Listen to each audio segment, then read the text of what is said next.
October 24th, 2021. And we are live, broadcasting right here on 910 AM Superstation, the Future Radio in Detroit.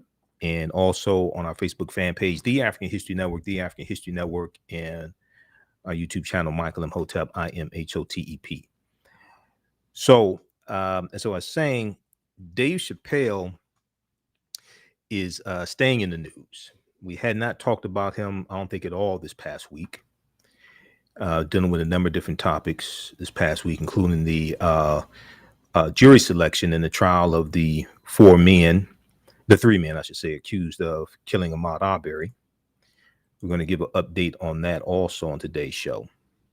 But Dave Chappelle is willing to meet with Netflix employees after they walk out in protest. Dave Chappelle is willing to meet with Netflix employees after they walk out in protest. And also the co-CEO of Netflix, Ted Sarandos, admits he screwed up when defending Dave Chappelle's new special. So this is something interesting. Now, earlier in the week, there was a piece from the Washington Post that talked about how the employee, the Netflix employee who released some sensitive information regarding the closer special on Netflix was fired. Netflix fires employee for sharing information about Dave Chappelle's special amid LGBTQ backlash. So you have that development also. There's a article from the Washington Post from October 16th, actually last week, Saturday, October 16th. Netflix fired an employee who leaked confidential and commercially sensitive information regarding Dave Chappelle's latest stand-up special. The company said on Friday, that would have been Friday, October 15th, after backlash from the LGBTQ community over recent onstage remarks made by Dave Chappelle were criticized as transphobic. So you have these different developments here in the story. Now, we talked about this maybe a week and a half ago, and this is not something that I deal with each night on the show. We're here 6 days a week. We got other more important things to deal with. But since I hadn't talked about it probably about a week, I said we're going to deal with some of these new developments. Okay. Other people want to just follow every nuance of this story. Well, okay, you can if you want to have other things to deal with. I don't have that type of time. So we'll discuss that as well. All right. Then on Saturday, I was on Instagram and I saw this video. I follow DeAndre Whitfield on Instagram. Remember DeAndre Whitfield? Remember Robert? Remember from the Cosby Show, right? Vanessa's first boyfriend. And he's married to Sally Richardson Whitfield. So I was scrolling through Instagram and I see this video that he posted. And it's about this school in Louisiana, this high school in Louisiana. And this high school was dealing with fights, a number of fights in a certain period of time. And some of the children gone wild, not all of them, but some of the children gone wild. And it's a story about African-American fathers stepping up and coming into the school with, permission from, of course, the administration there, but providing support and some type of mentoring, etc., for the students. And they're called Dads on Duty. And the video's gone viral. Okay. It was a story covered by the CBS Evening News on Friday, October 22nd. Okay. So we're going to talk some about that. It's a really, really good story. It shows the impact that African-American parents, one, can make, two, African American men also can make. All right. Dads on duty in Louisiana come to help save high school students. And so this story has gone viral. A number of different news outlets are reporting on this. And the students, talk about the impact of having these African American men in the school, the impact that that's having on the entire school as well. Okay, this is taking place in Louisiana. Now, we know Louisiana, not to beat up on Louisiana, but Louisiana has one of the highest poverty rates in the country. And this is taking place at, this is in Shreveport, Louisiana.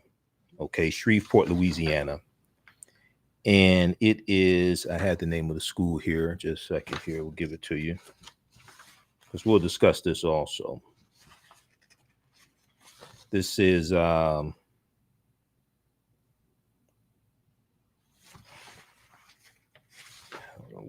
I have it here somewhere, but we'll give you that information. All right, so we'll discuss that as well. Shreveport, Louisiana. Southwood High School. Southwood High School in Shreveport, Louisiana.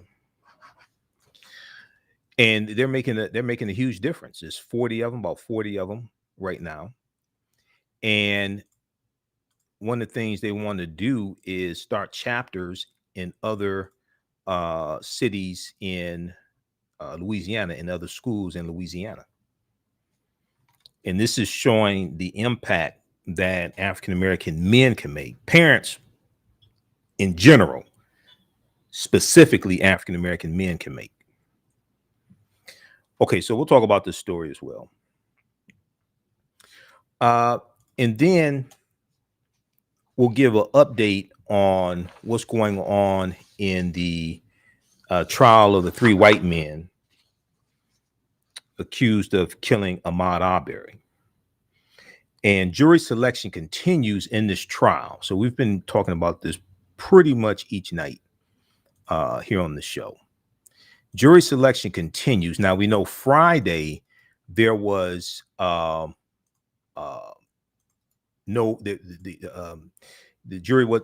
trial wasn't in session on Friday. We know that one of the attorneys had a previous commitment. Okay, so trial was in recess on Friday, but we see the jury selection is taking longer than people originally thought, which I've said each night here on the show. I've said, look, you don't have to rush this. Okay, the defendants are not going anywhere. The 3 white men accused of killing Ahmaud Arbery, it's not like they have an appointment to make or something like this. You don't have to rush this. You want to take your time, get the correct jury that's going to look at the evidence, not make decisions based upon social media, but look at the evidence and come to the right conclusion. Okay, we know that 1,000 jury duty notification notices went out, and the first week of jury selection just concluded. We know that it was expected that they would go through 600 prospective jurors. They weren't able to get through 600. So this is going to take longer. Okay, so we'll discuss this as well. And then the Civil War documentary is going to air on MSNBC today. We're going to talk about that on Monday's show. I was thinking we were going to talk about it today, but no, we can't talk about it today. So we'll talk about this on Monday's show. And it deals with the Civil War and the Reconstruction era, what happens after the Civil War ends, and how, most importantly, it deals with how the way the Civil War is taught differs depending upon which section or which region of the country you live in. And it's dealing with how a lot of the history that's been taught about the Civil War is incorrect and how it negatively impacts us today. And I teach an online class on Saturdays from the Civil War to the Civil Rights Movement and Black Power, 1865 to 1968. Taught the class yesterday. We had a really good class. And the January 6th insurrection is a continuation of the U.S. Civil War.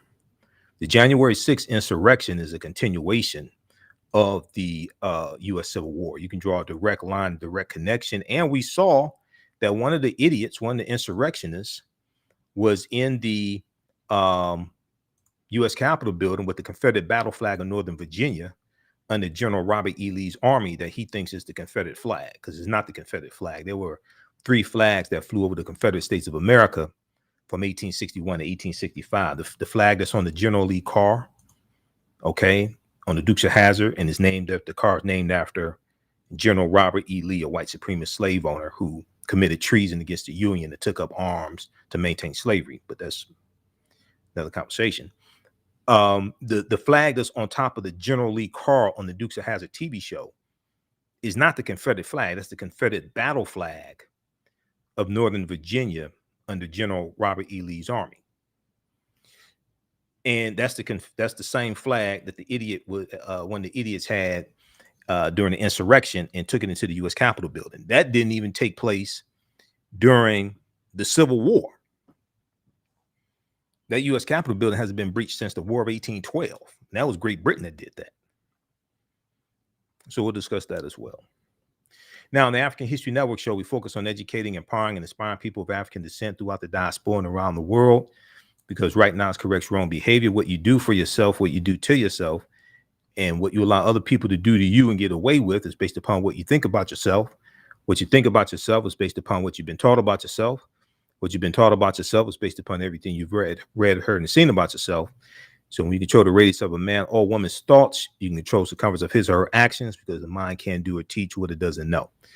Coming up here on the break, 313-778-7600 is the call-in number if you have a question or comment. You listen to the African History Network show. I'm Michael Imhotep. We'll be back in a few minutes. Stand by. Stand by, everybody.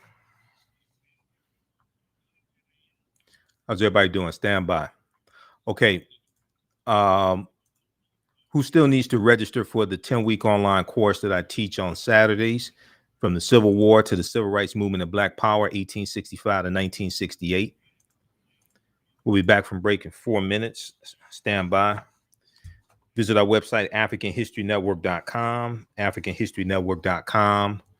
You can register for the class there. It's a 10-week online course. We do the sessions live. All the classes are recorded. You can go back and watch it anytime. As soon as you register, you can watch the class we just did yesterday. Okay, stand by.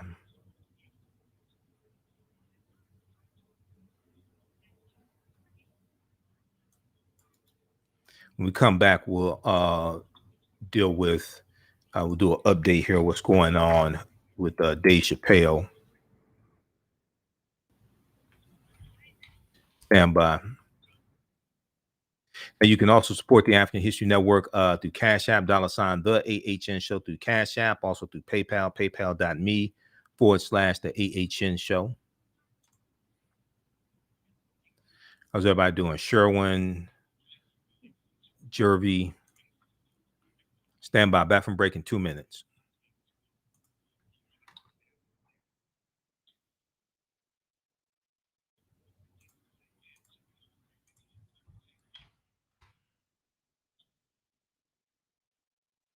Stand by, everybody.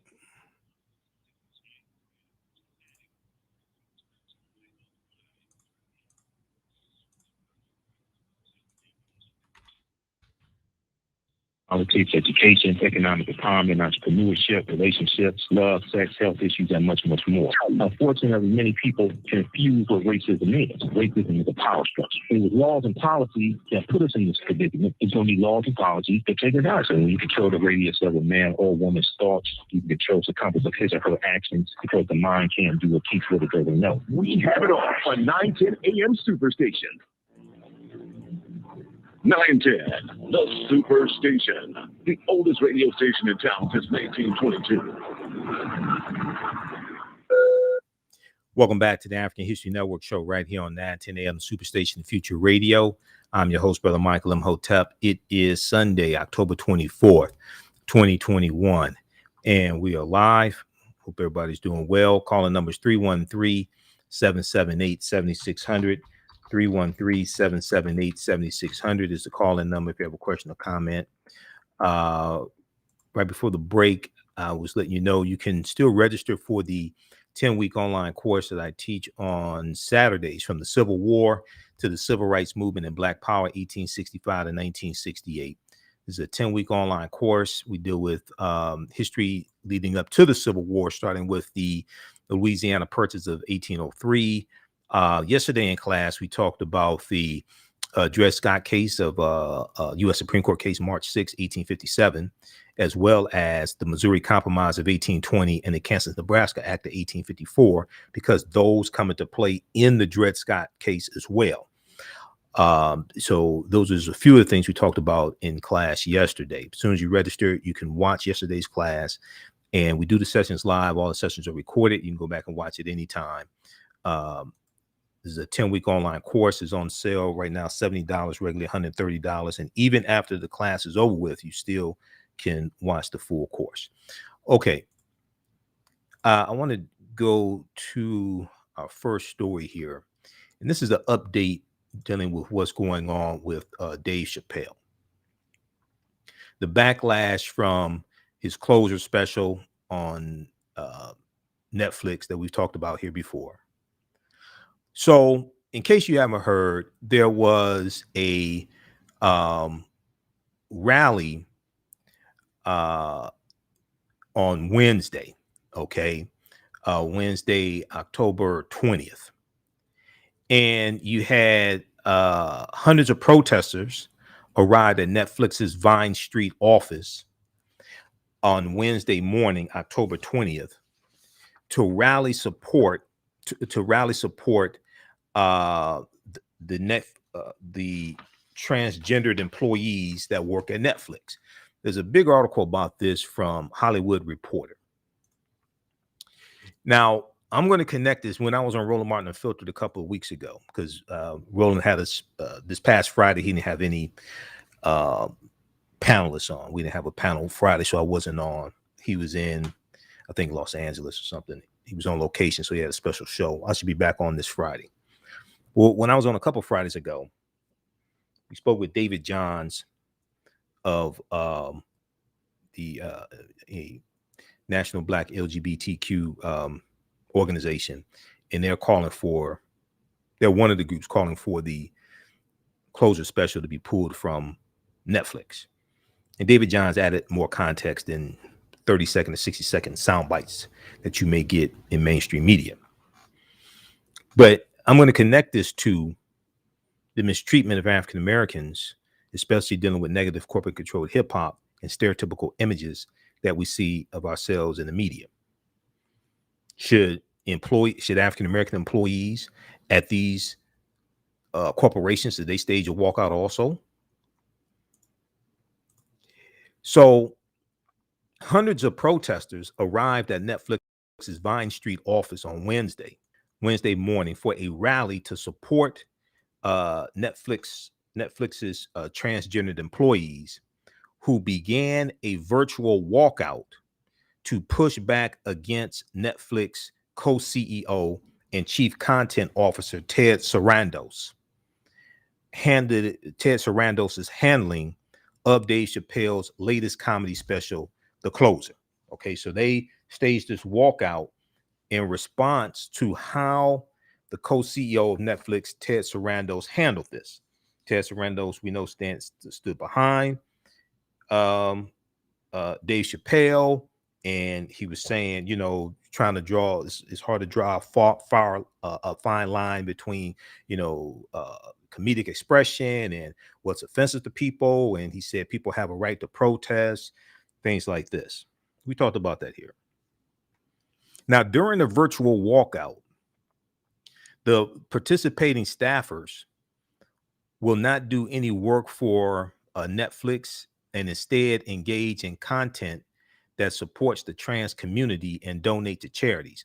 The walkout coincides with a public rally organized by the activist Ashley Marie Preston that relocated to Netflix's office on Vine Street to accommodate more people.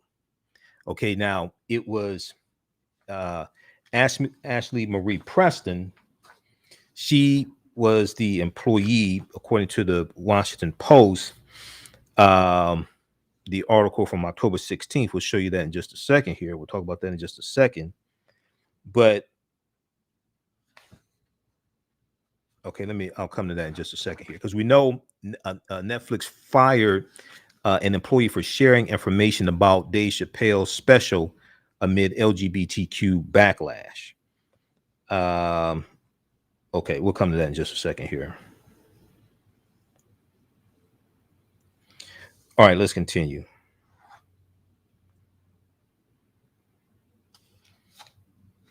Okay, now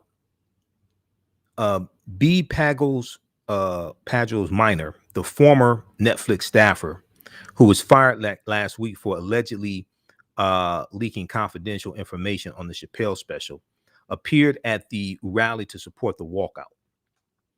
Now, Pagels Minor has denied leaking sensitive information.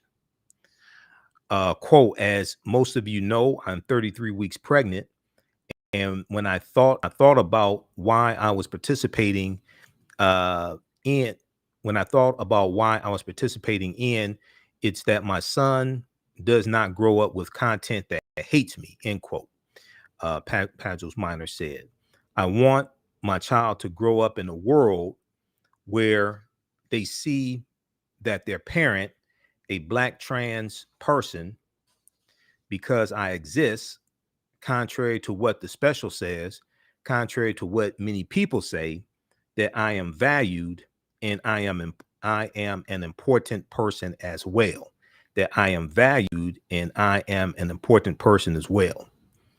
Now, Pagels Minor, a former leader of the Netflix Trans Employee Resource Group, I didn't know they had one, then read out the letter of asks or requests to Ted Sarandos, co-CEO of Netflix, a list of requests from the employee group.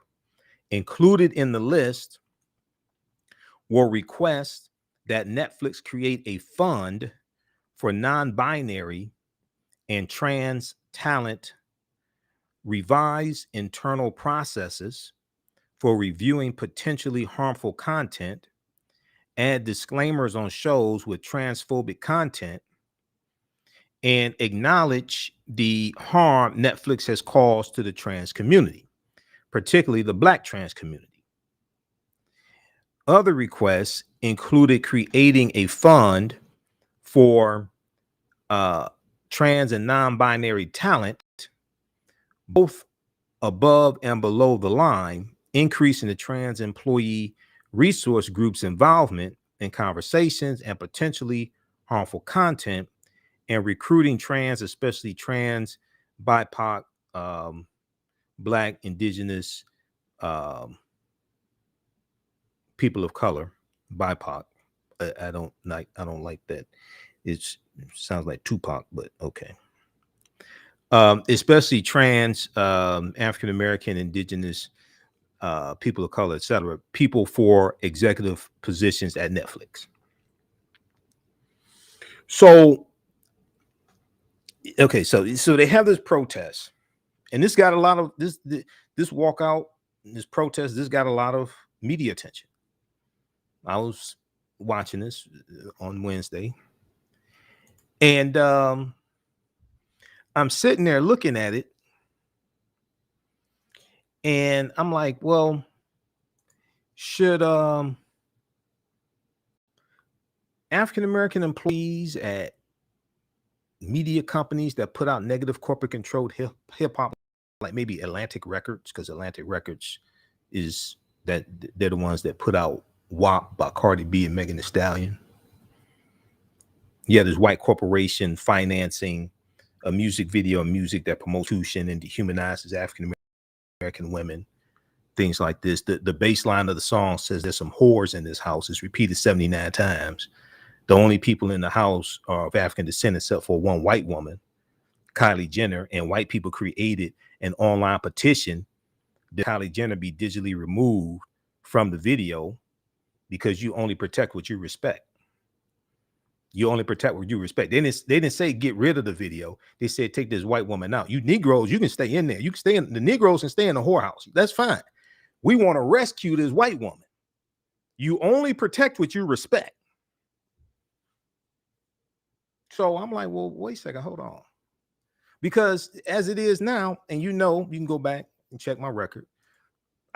We've been dealing with negative corporate controlled hip hop for years. And negative images of African Americans in the media for years. Here on this show, one of my first lecture series was called "The Media's Deliberate Destruction of the African American Family."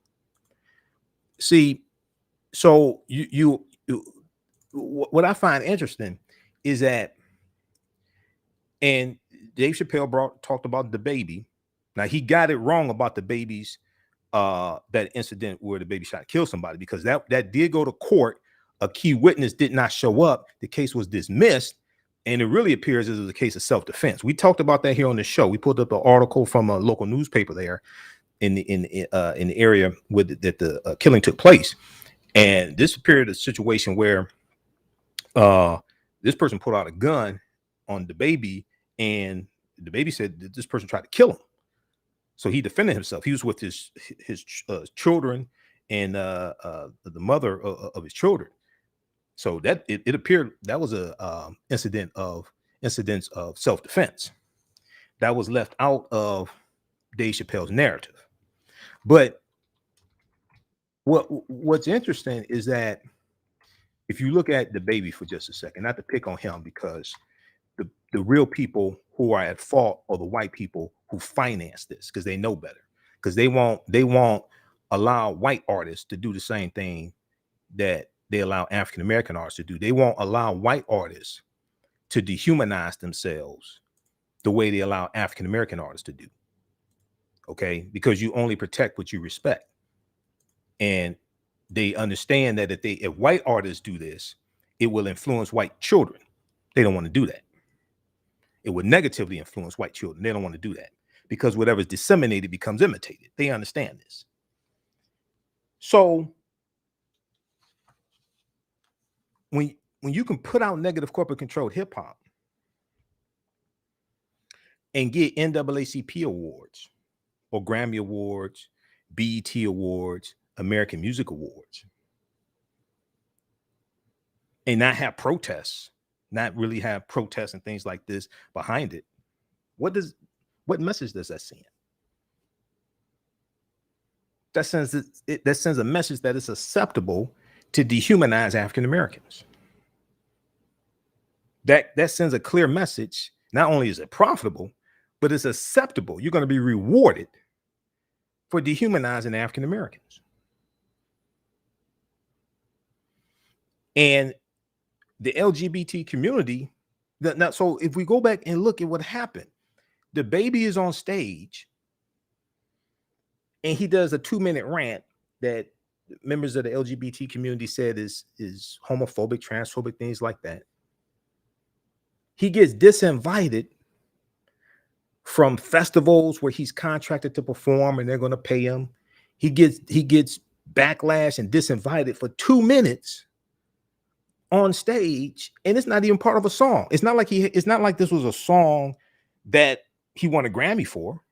This is 2 minutes on stage. Yet he has music dehumanizing black people and black women, and he gets invited to perform at the concert. He gets invited to perform at the festivals after dehumanizing black people, but he gets disinvited after 2 minutes speaking negatively about the LGBT community. So you have to sit back and really ask the question, what's really going on? You have to sit back and ask the question, what's really going on? How is it that one group is protected and you get backlash and walkouts and protests if you speak out against them, but with African Americans, you can call us whatever you want to call us, dehumanize our women, have our women out all half naked, promote prostitution, financed by white corporations, and they win Grammys and BET Awards and American Music Awards. What you do for yourself, what you do to yourself, and what you allow other people to do to you and get away with is based upon what you think about yourself. What you think about yourself is based upon what you have been taught about yourself. What you've been taught about yourself is based upon everything you've read, heard, and seen about yourself. 313-778-7600 is the call-in number. If you have a question or comment, 313-778-7600 is the call-in number. If you have a question or comment. Okay, I want to go back to this article here from the Hollywood Reporter. Because if this was back now, if we compare this back when the movie The Birth of a Nation came out, right? And I've talked about this before. I have a lecture called Empire Strikes Black, the propaganda of the media. Empire Strikes Black, the propaganda of the media. Because if this were 1915 and this were the movie The Birth of a Nation, you realize when the movie The Birth of a Nation came out, we had enough sense to have protests against the movie. Charlotta Bass in California, a publisher of the black newspaper California Eagle, led protests. She was a member of the NAACP. William Monroe Trotter up in Boston, who was a newspaper publisher, black newspaper publisher also. They led protests. There's a documentary called Birth of a Movement, which is about the protest that William Monroe Trotter led against the movie The Birth of a Nation when it debuted February 8th, 1915. And the movie caused race riots in the streets, and in the movie showed the Ku Klux Klan as the heroes. The movie helped rejuvenate the Ku Klux Klan. We had enough sense to understand when we were under attack. We had mass protests against the movie. And then one of the things we were doing was putting out movies in response to The Birth of a Nation to properly show us how we felt we should be depicted in the media. If you look at, let's go to this quickly here. If you look at this, because I talk about the movie The Birth of a Nation, because that movie's critical. And even if you go back to 1906 in Philadelphia, when the movie The Birth of a Nation is based upon a novel called The Klansman. And The Klansman was written by a man named Reverend Thomas Dixon. Okay.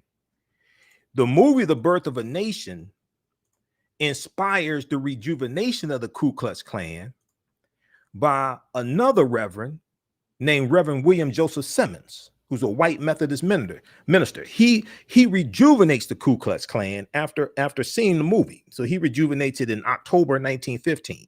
Reverend William Joseph Simmons. But the movie The Klansman is based upon the movie The Birth of a Nation. And for the first 30 days the movie was out, it was called The Klansman. And it's based upon a novel by Thomas Dixon, Reverend Thomas Dixon. Well, before it was a movie, it was also a play that traveled around to different cities.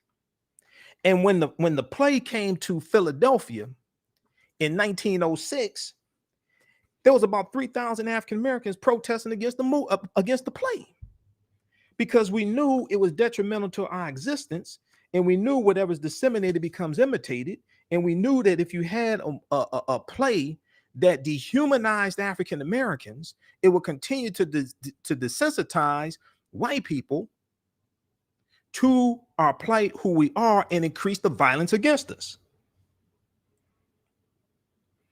October 22nd, 1906, 3,000 African Americans demonstrated and rioted in Philadelphia to protest a theatrical presentation of Thomas Dixon's The Klansman. Okay, this is before it's a movie, so it's a play. This is 1906. It's a movie in 1908. This is October 22nd, 1906, because we had enough sense to know this. Today, we're confused as hell. We'll sit up and justify art quote unquote art that dehumanizes us. Now, notice there may be some things I disagree with the transgender community, but notice they're not saying these are terms of endearment that they're using to attack, that people are using to attack the transgender community. They're making it clear, no, this is not acceptable. They're protesting. They said this is not acceptable. They're not saying these are terms of endearment.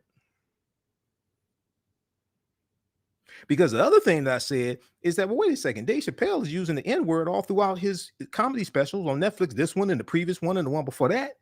And people are largely silent on that. I like Dave Chappelle, but why you have to call us the N-word? That's not funny. If you think the N-word is a term of endearment, I would argue that you are in an abusive relationship and you should get out. If you think the N-word is a term of endearment, I would argue that you are in an abusive relationship and should get out. Because other ethnic groups and races and things like this, they're more guarded about their images and the words used to describe them. And they don't tolerate things like this. What you do for yourself, what you do to yourself, and what you allow other people to do to you and get away with is based upon what you think about yourself. What you think about yourself is based upon what you have been taught about yourself. What you've been taught about yourself is based upon everything you've read, heard, and seen about yourself. So if you look at Before the Mayflower by Lerone Bennett Jr., in the back of the book, he has milestones in history. This is the 6th edition. It's falling apart. I need to get a new one. Page 514 deals with 1906, and it talks about October 22nd, 1906, and the protests in Philadelphia surrounding the Klansmen. We had sense. We had more sense back then. We have more education today and less sense. I'm not against education. I'm not against PhDs. I'm not against education. But we had more sense. We had a better sense of when we were under attack and being threatened. So you had mass protests. And if you research the documentary Birth of a Movement, it deals with the mass protests that William Monroe Trotter led. And Trotter was a member of the Afro-American Council, founded in 1898. And he was in that organization with Dr. W.B. Du Bois. TheRoot.com has an article from March 1st, 2015, when African Americans fought back against the birth of a nation. Okay, sorry. The name of the article is How Black America Rallied to Stop the Racist Film, The Birth of a Nation. March 1st, 2015, from TheRoot.com. And one of the things when you study the movie, and it's a 3-hour movie, it's a silent movie. It's on YouTube. You can watch it. You may have to drink a strong cup of coffee or something like that to still wait. It's a silent movie. You know, they have captions. All the majority of the characters who were supposed to be African American were white people in blackface. Okay, in the movie. And one of the scenes in the movie, it depicts a black man trying to rape a white female virgin. This is in the movie. Okay, let me go back to this article here because we only have so much time here. 313-778-7600 is the call-in number if you have a question or comment. All right, so I want to go back to this article here from the Hollywood Reporter dealing with the mass protests that took place. Now, I'm trying to, so you know, my question is, okay, so should African Americans that work at corporations, especially these white corporations that put out negative, dehumanizing images of African Americans and negative corporate controlled hip hop that dehumanizes, should they have a walkout also? Should we support the walkout? Should we call out those companies that put out music, put out videos that dehumanize us? Because we're financing our own dehumanization. They're using money that we spend with them to attack us. We're financing our own dehumanization. Netflix protest rally draws hundreds as staffers lead walkout over Chappelle special. This took place Wednesday, October 20th. Okay, so now the rally drew in supporters of the trans Netflix employees, as well as those in support of Chappelle. But demonstrators who spoke with the Hollywood Reporter urged Netflix to listen to its trans employees and honor their request. Demonstrators who spoke with the Hollywood Reporter urged Netflix to listen to its trans employees and honor their requests. Quote, "It's important that Netflix listen to its employees. I'm here in solidarity with them," said Lily Weaver, an attendee not affiliated with Netflix who is trans. She told the Hollywood Reporter, "None of us are free until all of us are free. None of us are free, all of us are." Now, okay, so read the rest here.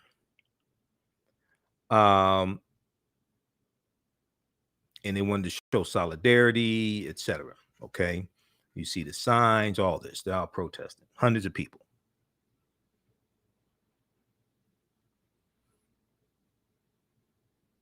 Now, Ted Sarandos, the co-CEO of Netflix, told the Hollywood Reporter Tuesday evening, he said he still supports keeping the Dave Chappelle special on Netflix and doesn't believe it would be quote unquote appropriate to add a disclaimer to the show flagging potential harmful comments.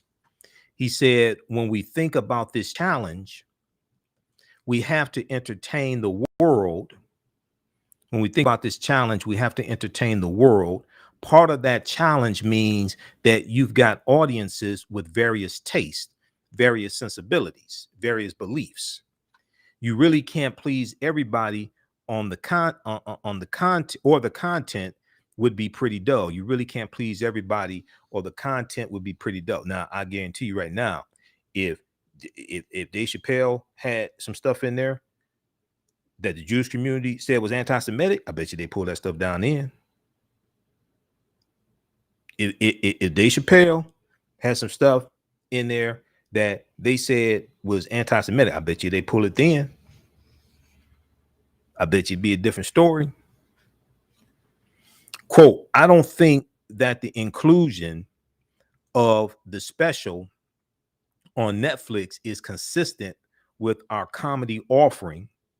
It's consistent with Dave Chappelle's comedy brand. I don't think that the inclusion of the special on Netflix is consistent with our comedy offering. It's consistent with Dave Chappelle's comedy brand. And this is one of those times when there's something on Netflix that you're not going to like."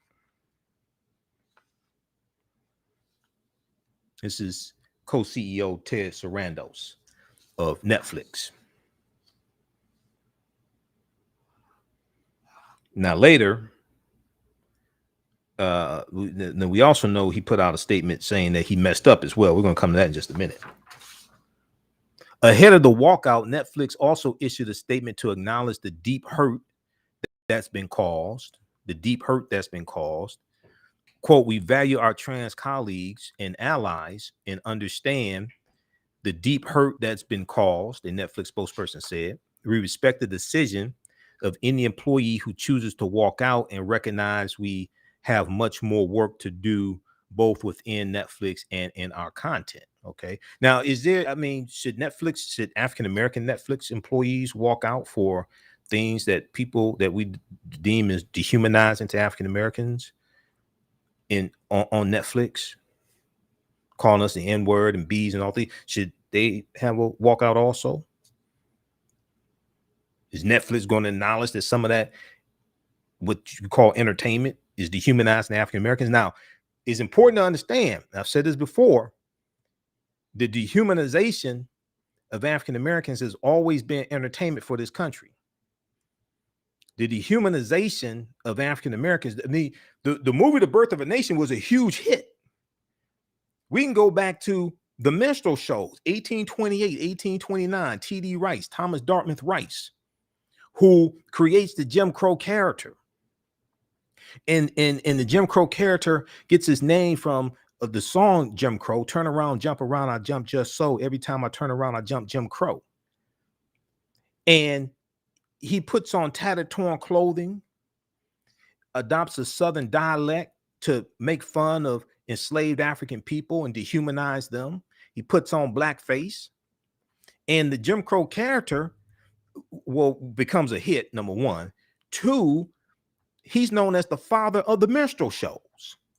Okay, T.D. Rice. He's known as the father of the minstrel shows. So then what happens is you have all these other white men who put on tattered, torn clothing, adopt a Southern dialect to dehumanize African Americans, depict enslaved African people as being dim-witted and unable to, take care of themselves, things like this. And then you have these minstrel show companies, these minstrel show reviews that travel around the country, north and south, and the minstrel shows become one of the top forms of entertainment in the country. The minstrel shows become one of the top forms of entertainment in the country. This is a depiction here of T.D. Rice, Thomas Dartmouth Rice. There's a good documentary narrated by Esther Rolle, who was Florida Evans on Good Times. Esther Rolle, brilliant sister, brilliant actress. I met her once. She was a member of Zeta Phi Beta Sorority Incorporated. Those are my sisters. So it was a state conference I think it was a state conference for either the Zetas or the Sigmas, one of them. State conference here in Michigan, and she was there. Also, I met Cheryl Underwood. A couple of times years ago. Cheryl is a Zeta as well. But there's a documentary called Ethnic Notions, which deals with the history of stereotypical images. And it is narrated by Esther Rolle. And this is one of the things they talk about, the creation of the minstrel shows.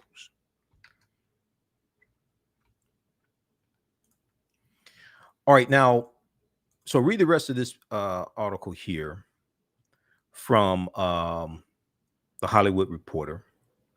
And then let's go quickly to this other one here. This other article here, Netflix fires. This is from October 16th. October 16th, 2021. Netflix fires employee for sharing information about Dave Chappelle's special amid LGBTQ backlash. All right. Netflix fires employee for sharing information about Dave Chappelle's special amid LGBTQ backlash. Netflix fired an employee who leaked confidential and commercially sensitive information regarding Dave Chappelle's latest stand-up special, The Closer. And I still haven't seen it. I've been busy. I haven't had time to watch it. I teach two classes on the weekend. I had an event yesterday, and it's been busy. I do radio 6 days a week. I haven't had time to watch it. The company said Friday, October 15th, after backlash from the LGBTQ community over recent onstage remarks made by Dave Chappelle were criticized as quote unquote transphobic. The firing of the employee, who was not publicly identified by the streaming giant, came days before a Netflix employee walkout planned in response to Chappelle's special, The Closer, which has generated intense public furor in recent days for including comments by Dave Chappelle. The LGBTQ advocacy groups say could incite harm against transgender people. They say it can incite harm against transgender people. I would argue that when you have African-American women who are abducted and put into sex trafficking and things like this, I would argue that dehumanizing images and music that targets African-American women, I would argue that helps incite violence against them and us as well, and African-Americans in general. Netflix confirmed the person's firing in a statement and said the employee had released data that appeared in a Bloomberg News article. We'll continue this on the other side of the break. Listen to the African History Network show right here on 910 AM Superstation and Future Radio. I'm Michael Imhotep. We'll be back in a few minutes. All right, everybody stand by. Stand by. We'll go to the phone lines. We'll go to the phone lines, and when we come back from the break, stand by. Back from break in 4 minutes.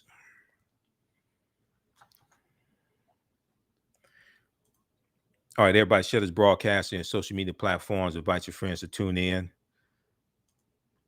How's everybody doing? Who still needs to register for the 10-week online course I teach on Sundays? Ancient Kemet, the Moors, and the Maafa, understanding the transatlantic slave trade, what they didn't teach you in school. Ancient Kemet, the Moors, and the Maafa, understand the transatlantic slave trade, what they didn't teach you in school. We deal with thousands of years of history and what led up to the transatlantic slave trade taking place. Okay, stand by, everybody. We also deal with the 800-year occupation of Europe by the Africans known as the Moors as well. And we go through and analyze the transatlantic slave trade also. Okay, stand by. Back from break in 3 minutes.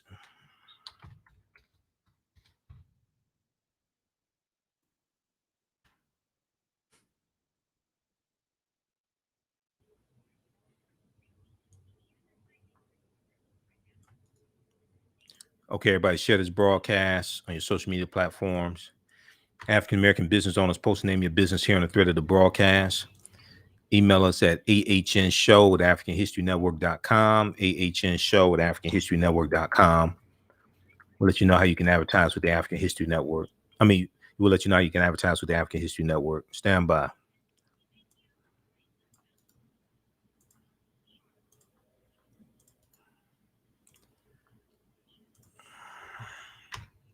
Stand by, everybody. If you call into the show, my board operator tonight is Jalen.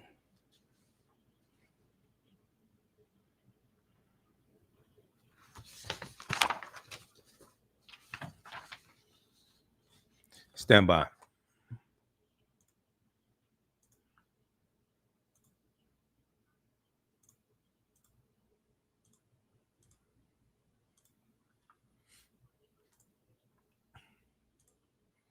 Back from break in 1 minute.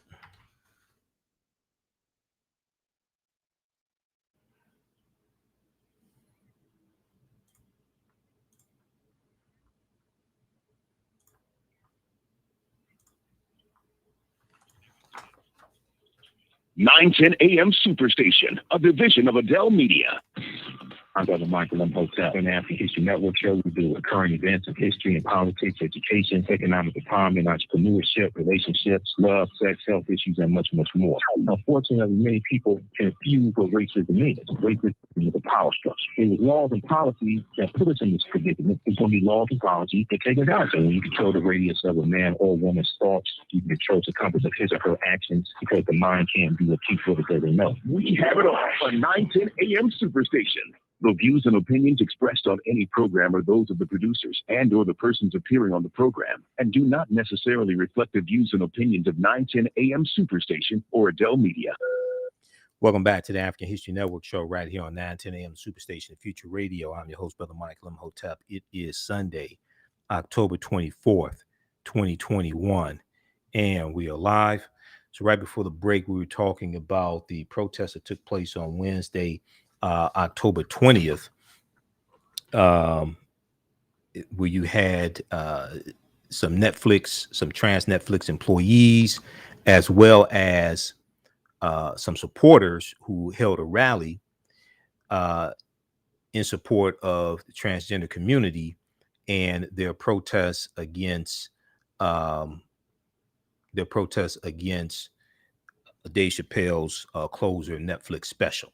Okay, there's a big article from the Hollywood Reporter. Netflix protests. We'll pull this back up here. Netflix protest rally draws hundreds as staffers lead walkout over Chappelle special. Okay, and this was on Wednesday, October 20th, 2021. All right. And then right before the break, we were talking about this story here from the Washington Post from October 16th. Netflix fires employee for sharing information about Dave Chappelle's special amid LGBTQ backlash. Okay, we're going to go back to that story here in just a second. Also, if you like this type of information and you want to support the African History Network, you can do so. $ the AHN show through Cash App.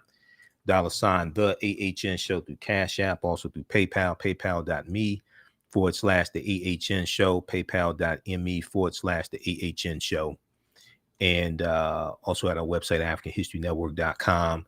And when you do it through Cash App, our actual tag is $ the AHN show, SHOW. And when you go to it, it'll say Michael and show my picture there. These other ones here are fake African History Network Cash App accounts. That's not me. I've been trying to get those shut down, but those are fake African History Network Cash App accounts. So we're 6 days a week. This helps us keep doing the research, stay on the air, keep broadcasting, etc. All right, now let's go back. I want to go back to this article here from Washington Post, and then we'll go to the phone lines quickly here. Let me pull this back up. So Netflix confirmed the person's firing in a statement. So this is this one here from the Washington Post from October 16th. Netflix fires employee for sharing information about Dave Chappelle's special amid LGBTQ backlash. Now, Netflix confirmed the person's firing in a statement and said the employee released data that appeared in a Bloomberg News article, the business publication Bloomberg News article, detailing that the company spent $24.1 million on Chappelle's special, detailing that Netflix spent $24.1 million on Dave Chappelle's special. A review of the company's internal access logs pinpointed the information to a single person who, quote, admitted that they downloaded and shared sensitive company information externally. They admitted they downloaded and shared sensitive company information externally, Netflix said. Quote, we understand this employee may have been motivated by disappointment and hurt with Netflix, but maintaining a culture of trust and transparency is core to our company, Netflix said in a statement. The firing occurs at a tenuous time for Netflix. In the days since the release of the closer, advocacy groups such as GLAAD and the National Black Justice Coalition have condemned the special and demanded that it be removed from Netflix's offerings. Jacqueline Moore, the showrunner of the Netflix series Dear White People, said last week that she would no longer work with the platform Netflix. She would no longer work with Netflix as long as they continue to put out and profit from blatantly and dangerous transphobic content. So the special is calling us the N-word. That's not what did it for you. Is this special that did it for you?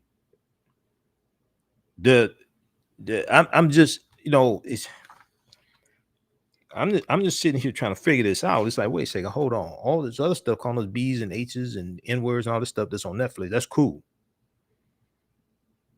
But this is the final straw. Netflix had previously suspended 3 employees for crashing a digital meeting among the company's executives. One of those employees, Tara Field, a software engineer who is transgender, and criticized the Chappelle special on Twitter, said Tuesday she had been reinstated. Tara Field voiced her displeasure with the news of her coworker's dismissal. Now, those 3 suspensions were not related to protests regarding Dave Chappelle. That was something else. It just happened around the same time. It was, if I remember correctly, they joined it was like a Zoom call or something like that. They joined a meeting without permission or something like that. It was not related to the Chappelle protests. Field voiced her displeasure with the news of her co-worker's dismissal.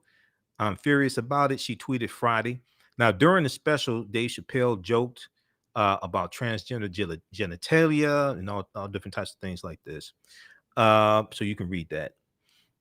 We've talked about that before.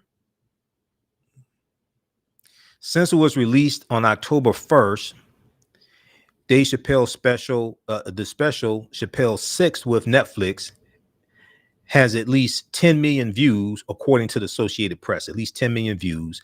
As of Saturday morning, that would be Saturday, October 16th, The Closer was the 5th most watched show on Netflix. The 5th most watched show on Netflix. Well, there's been more media coverage of The Closer than most shows on Netflix get also, just so people understand. Although its Rotten Tomatoes score from critics is 43%, audiences gave the special a score of 96 out of 100. So read the rest of this one here. This is from the Washington Post. This is from October 16th. That was Wednesday, October 16th, 2021. Netflix employee for sharing information about Dave Chappelle's special amid LGBTQ backlash. Okay, so we have that one. Now, also, there was let's see, this one here, Netflix co-CEO Ted Sarandos admits he screwed up. Now, I find this interesting because when a white man has your back and then he starts backpedaling, that's not a good sign. Okay. I'm just saying, I've been in business a long time. I'm just saying, when a white man comes out and puts out a statement, they stand behind you, all this stuff, then they start backpedaling. Okay. People start protesting, start walking out on the job, all this stuff. They start protesting everything. And then they start backpedaling. That's usually not a good sign. BlackAmericaWeb.com has an article about this. They picked up from MSN.com. We're going to look at the one from MSN because Black America, I love Black America Web, but they just have too many articles. They just have too many ads keep popping up while I'm live on the air. I look at this stuff, but read the one from BlackAmericaWeb.com. Read that article. Support Black America Web because it's African American owned and operated, but these ads just keep popping up all over the place. We're going to look at this one, then we'll go to the phone lines here. I screwed up. Netflix's Ted Sarandos addresses Dave Chappelle fallout. He's the co-CEO of Netflix. He said he screwed up. He's speaking out over continued criticism of the Dave Chappelle comedy special. Okay. Now this is from, this would be October 20th. It's probably Wednesday, October 20th. MSN.com. Look, MSN, do me a favor on your articles, put the date of the article. Putting 4 days ago, that's not good journalism. Please. That's one of my pet peeves, because you all know I always give credit to the outlet that publishes the article, and I give you the name of the article, I give you the outlet it's from, the news outlet, the date, all this stuff. Okay, 4 days ago, who the hell does that? Don't do stuff like that, please. Journalism 101. Put the date, and if you're really good, like Washington Post and New York Times, if the article is updated, you put a timestamp and the time and date that the article was updated as well. Netflix co-CEO Ted Sarandos is speaking out. Netflix co-CEO Ted Sarandos is speaking out over continued criticism of the Dave Chappelle comedy special, The Closer. Also a pet peeve, BlackAmericaWeb.com. Please stop having videos start up with the sound blaring. Like at least mute the sound. Okay, please stop that. I know you're trying to get the ads. If you're gonna have the video play automatically, mute the sound. Don't just have the sound playing, because people pull up the article, it scared the hell out of them. On the eve of a planned employee walkout at the streaming giant organized by trans and LGBTQ staffers, content creators, and allies, Ted Sarandos addressed numerous points related to recent jokes from Chappelle that have incensed the trans community and been labeled as harmful. So this took place right before the protest on Wednesday. Okay. Now, if MSN had an, MSN.com, if they put like the date here and the day, we would know that. Okay. But now we got to count back 1 day, 2 days, 3 days, 4 days.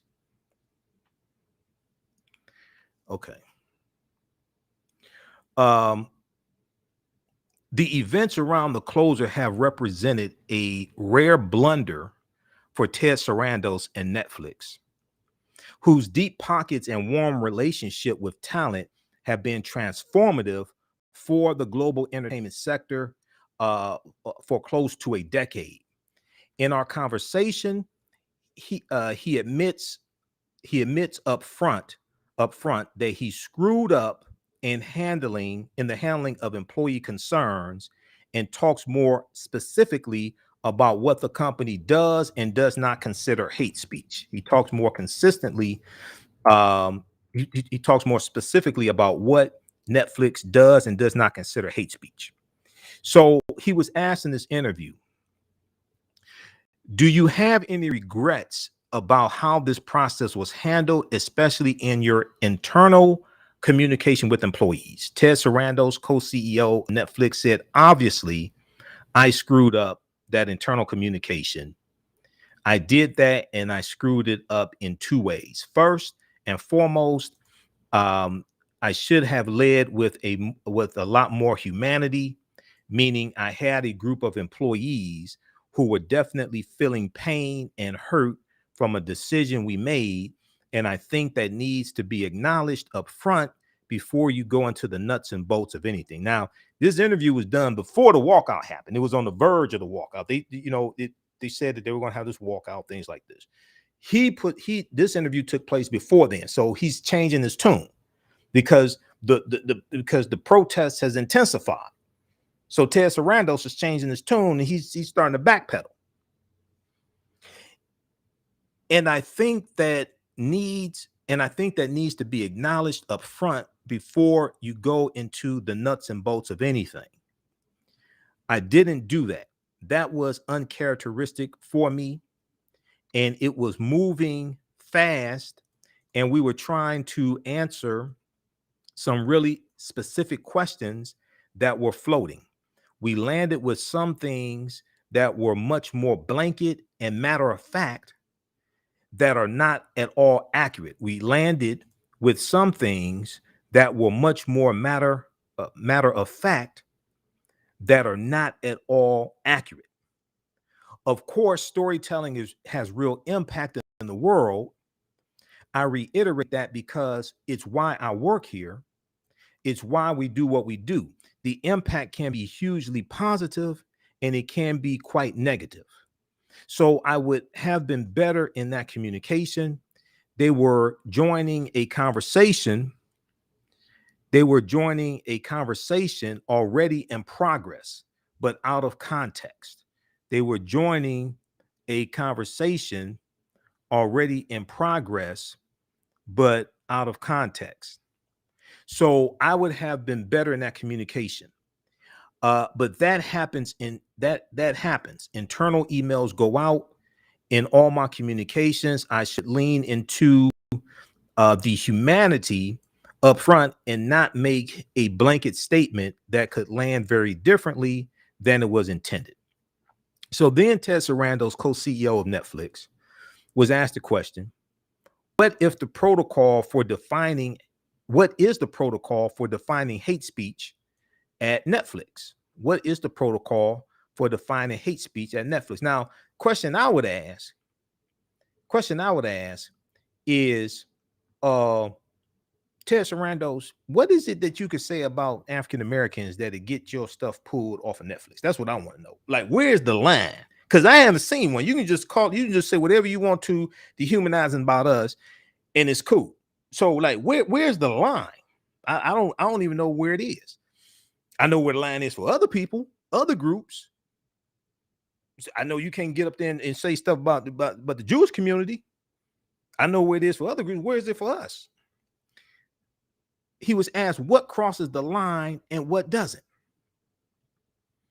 Okay, so we'll come to that. Let's go to the phone lines very quickly, and we'll give you that answer on the other side of the break. Let's go to the phone lines very quickly.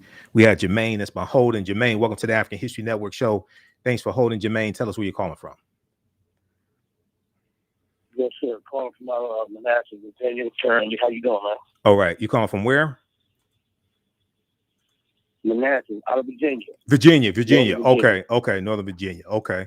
Where General Robert E. Lee was in Virginia. All right. Go ahead. Yes, sir. So a couple interesting things. I was really trying to. I got on late, just kind of ran into your broadcast. Okay. And I couldn't really, detect where you really stood on as far as communicating back. But my own personal things about this, agreeing with the fact that, racist slurs, M-bombs, all that is fine. Everybody's laughing at that. It's cool. Now, I don't have a particular issue with that when it comes to comedy because it's supposed to be a place where, it is the taboo of stuff coming out. Like, you expect that. I mean, you go back to the Richard Pryor, the Red Foxes, you know what I'm saying? Who else? Even before that, even Bernie Mac, the newer ones, that's what they do. They talk about stuff and say stuff that is beyond, politically correct, outside of the box. And that, that's a choice to go and watch that. You know what I'm saying? If people were able to walk out over everything they saw on TV that they didn't like, I mean, that's a problem on its own. I think it's just people being opportunists and maybe some background issues with Dave personally. I don't know. Can't really speak on that. Or, hell, even on it himself, because it seems like a big stretch for them to come at him like this when, the story he told closing out about the lady that he had met and, him bringing her on and letting her open up and everything like that for him definitely showed, that where he stood on it, that's clearly what he was attempting to do is let them know this is comedy. And he still made a joke out of that. Yeah, so even him mentioning lies. Yeah, so what Dave was saying is that Dave's real criticism is about white supremacy, and also he's made criticisms about white supremacy within the LGBT community, but the jokes he was telling, he wasn't trying to bring about harm to the LGBT community. He wasn't trying to bring harm or anything like that. But his real critique is a critique about white supremacy. Okay, we'll continue this on the other side of the break. Hold the line. Stand by. Hold the line. We're coming up on the break. Listen to the African History Network show right here on 910 a.m. the Superstation of Future Radio. I'm Michael Imhotep. We'll be back in a few minutes.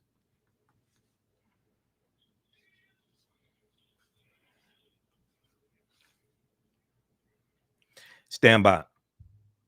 All right, everybody, share this broadcast on social media platforms. Invite your friends to tune in also.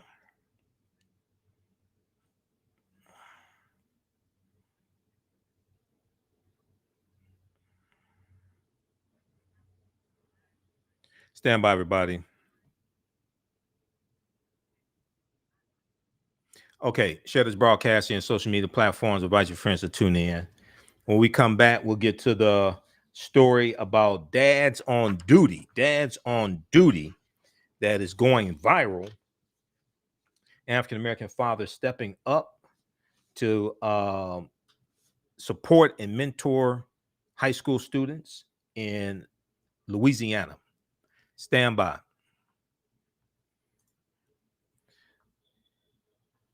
All right, you can support the African History Network, $ the AHN show through Cash App, $ the AHN show through Cash App, also through PayPal, paypal.me/the AHN show. Stand by, back from break in 3 minutes.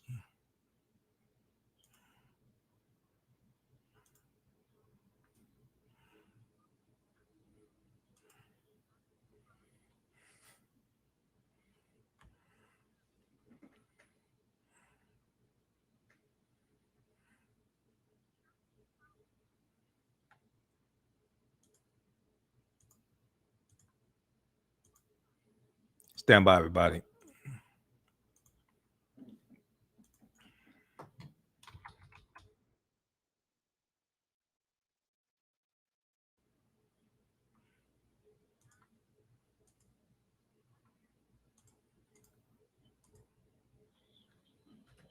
Tap in African History Network show. We deal with current events of history and politics, education, economic empowerment, entrepreneurship, relationships, love, sex, health issues, and much, much more. Unfortunately, many people confuse what racism means. Racism is a power structure. It was laws and policies that put us in this predicament. It's going to be laws and policies that take us out. So when you control the radius of a man or woman's thoughts, you can control the compass of his or her actions, because the mind can't do or teach what it doesn't know. We have it all on 910 AM Superstation. 910, the Superstation, Detroit's only African-American talk radio. Welcome back to the African History Network show right here on 910 AM Superstation, Future Radio. I'm your host, Brother Michael Imhotep. It is Sunday, October 24th, 2021, and we are live.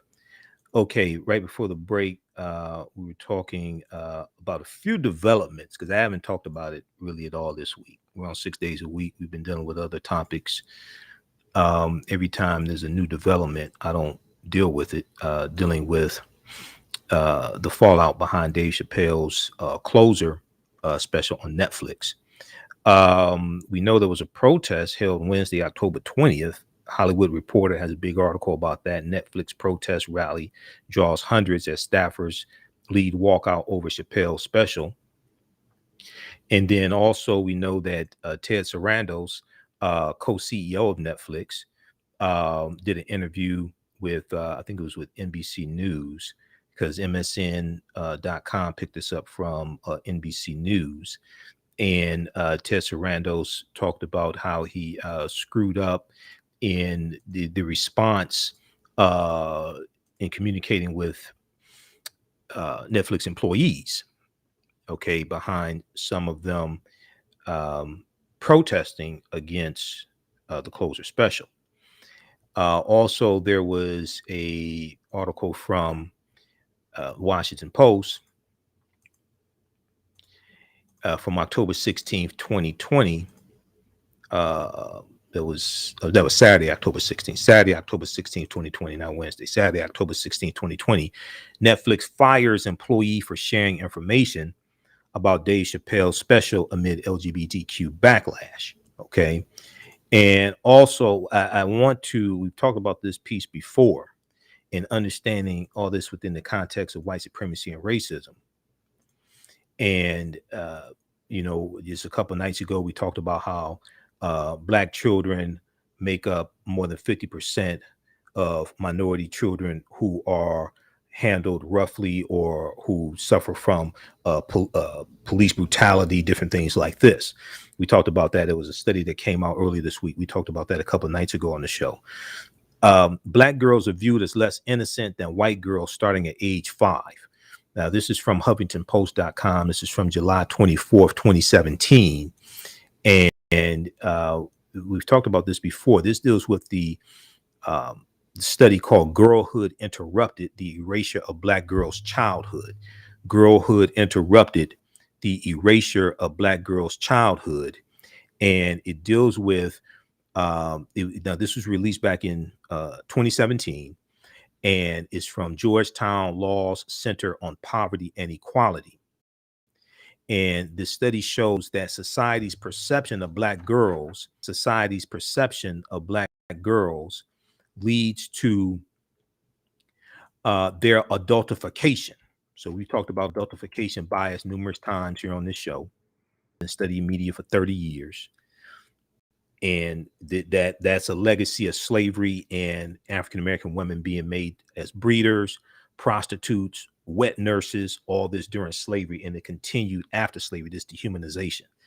The report shows that adults believe that Black girls seem older than white girls of the same age, and that Black girls need less nurturing, less protection, and less support and comfort than white girls. Okay. And that Black girls need less nurturing, less protection, and less support and comfort than white girls.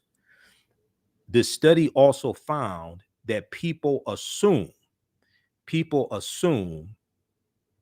that Black girls are more independent, know more about adult topics, and know more about sex than young white girls.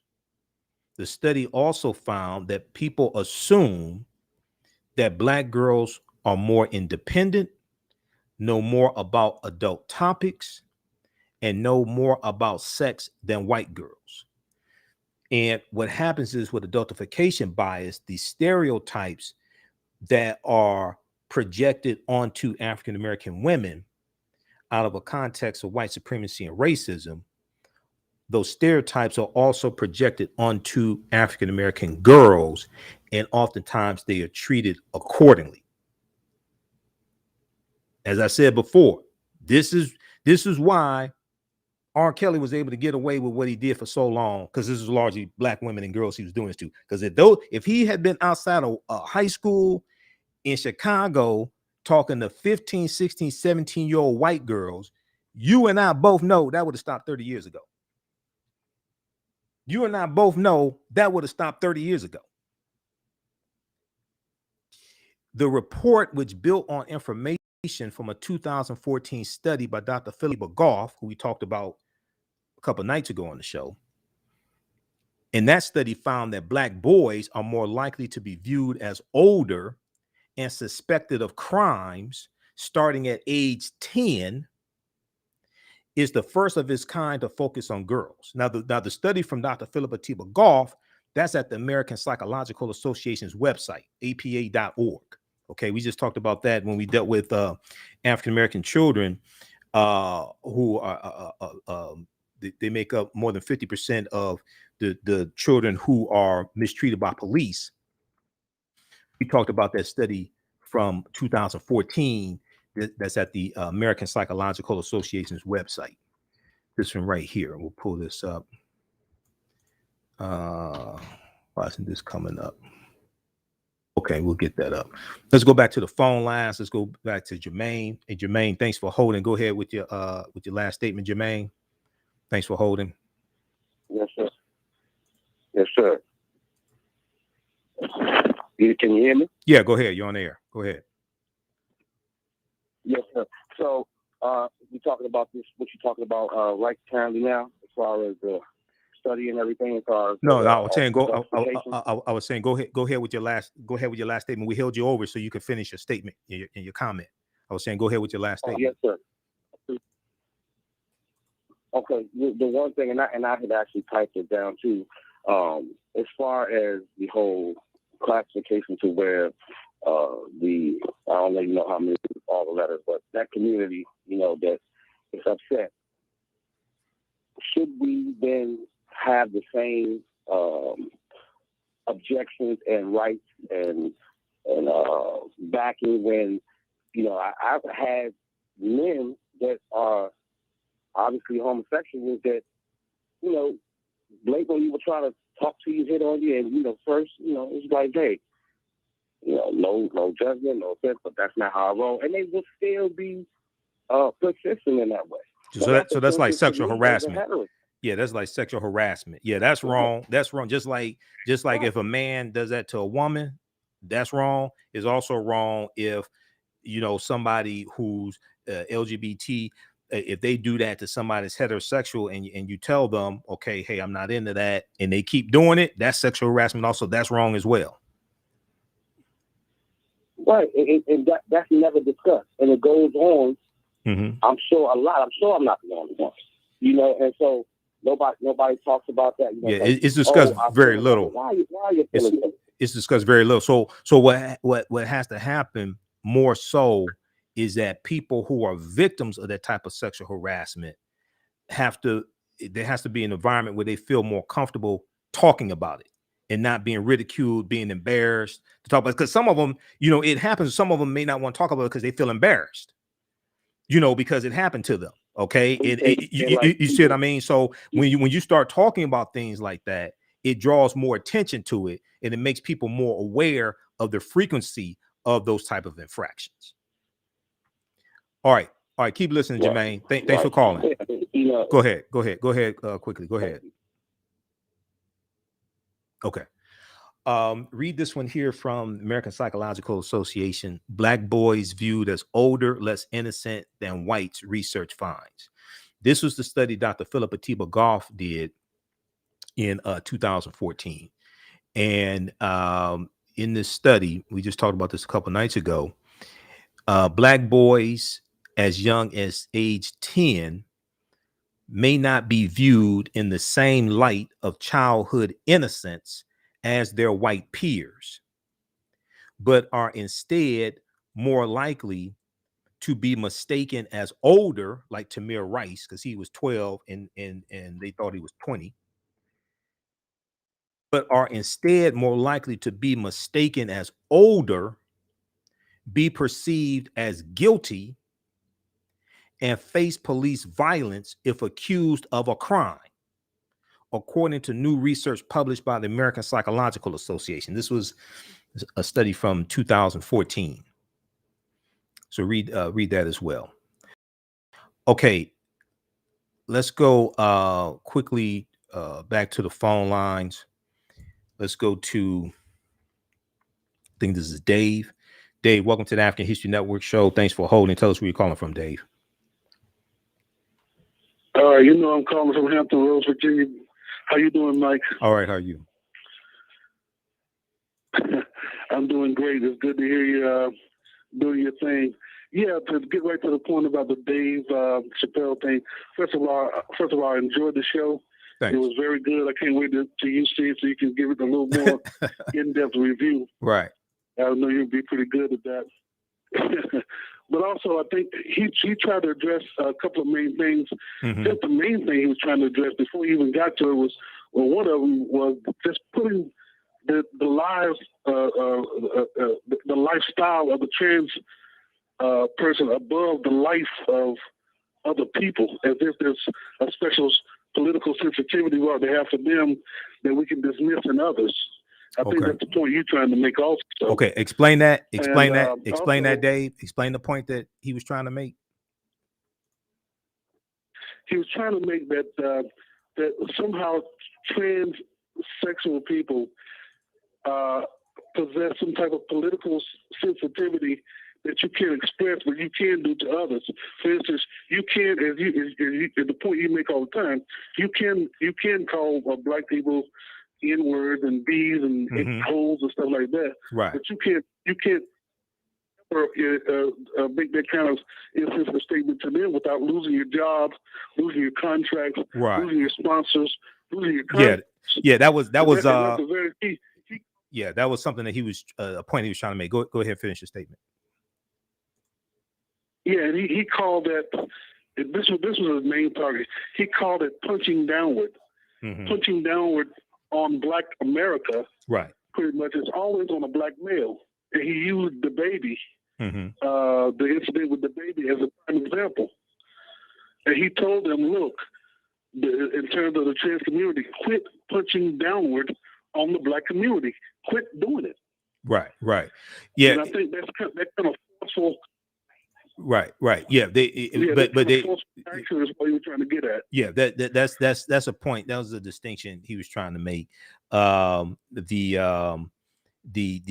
as I stated before, the comparison he talked about with the baby shooting and killing somebody, that was a bad example because the baby actually got in a fight in a Walmart in Charlotte and wound up killing a man, black man. Yeah, but see, when you study that case, that appears to be a case of self-defense. And we talked about that here on the show. So what's I think is more important is the baby being disinvited from music festivals and performances because of 2 minutes, because of 2 minutes on stage, making what people deem as homophobic or transphobic rhetoric. Okay, then that's 2 minutes, but he gets invited to perform at the festival. He got invited to perform at all these events after putting out music that dehumanizes African Americans. You invited him and you knew he had music that calls the N-word and B's, all this stuff. But then he says 2 minutes on stage and you disinvite him over that. Okay. Right. Exactly. Yeah. And also too, you notice that we can put Meek Mill in that category too, although I disagree with the bus, his concert bus or whatever with black women bent over and all that kind of stuff. But yeah, even that kind of insensitivity, you can do that and get invited. But if you make one insensitive statement, and he never mentioned the trans community, the baby never mentioned trans community in his talk. He never mentioned them. Okay, right. Not one time. Right. Okay. Well, see, do you notice this, Mike? You notice they never mention, rappers never make the mistake of calling somebody a kike. Okay, in their raps. Day. We can't use that type of language. This is FCC regulated radio. Okay, we don't even say that. Yeah, but I understand. You see what I mean? Yeah. You see what I mean, though? Right. Well, FCC regulated radio. We can't even say the actual N word on the show. But okay, thanks for calling. Oh, wow. See what I mean? Okay. This is FCC. That's exactly my point. No. FCC regulated radio deals with racial slurs regarding anybody. FCC regulations deals with racial slurs regarding anybody. So we don't even use racial slurs dealing with African Americans on this show. That's prohibited based upon FCC regulation. You can play Cardi B music where she say nigga every other word. Right. Yeah. Okay, Dave. Thanks for calling. I just said we can't say that on the air. Okay. Thanks for calling. When you deal with music that's played on the radio, that's FCC regulated. But when you deal with music that's put out by companies, that's not FCC regulated radio. That's not FCC regulated. What happens is other groups have enough self-respect. Other groups have enough self-respect to protest when dehumanizing images and music are put out. For instance, you go back to 1995 and Michael Jackson had a song called They Don't Really Care About Us. I think it was 1995. And he had a couple of lines that the Jewish community said was anti-Semitic. Okay, now he didn't mean anything negative by it, but Sony got so much pressure from the Jewish community that they removed all the CDs off the shelf, took those couple of lines out, and put it back on the shelf. Because you only protect what you respect. You had Ice-T, who had years ago, he had a heavy metal band called Body Count. And he had a CD for the rapper Ice-T. It was on Law and Order. He had a heavy metal band called Body Count. And they had a song on their CD called Cop Killer. And the song was about killing the dirty cop, crooked cop, something like that. And he was saying, okay, this song, we're not talking about all police. We're talking about this particular one, or dirty cop, whatever. Police unions and officers across the country rose up in protest against the song. They didn't rise up in protest against him using the N-word and all this stuff on the song, and be this and all that. They didn't rise up against that. They rose up specifically against what they deemed was an attack on police. And they were saying this could create a more dangerous environment for police. At the time, he was on Warner Brothers, Time Warner. So what did Warner Brothers do? Did they tell them, well, if you don't like the music, don't buy the music? Did they say, well, he's not talking about you, he's talking about other police? Did they say, well, if you don't like it, change the channel or don't listen to it, anything like that? That's not what they did. What Time Warner did was they pulled the entire CD off the shelf, and they just shelved the whole project. They just pulled the entire CD off the shelf and just shelved the whole. They just shelved it. That was the end of it. Ice-T and what Ice-T did was he sold his stock that he had in Time Warner, and that was basically the end of that. When you look at what Sony did with the Jewish community, Sony didn't tell the Jewish community, well, if you don't like what Michael Jackson is saying, change the station or teach your children better or anything like that. They took action. They said, oh, no. We're going to move these lyrics.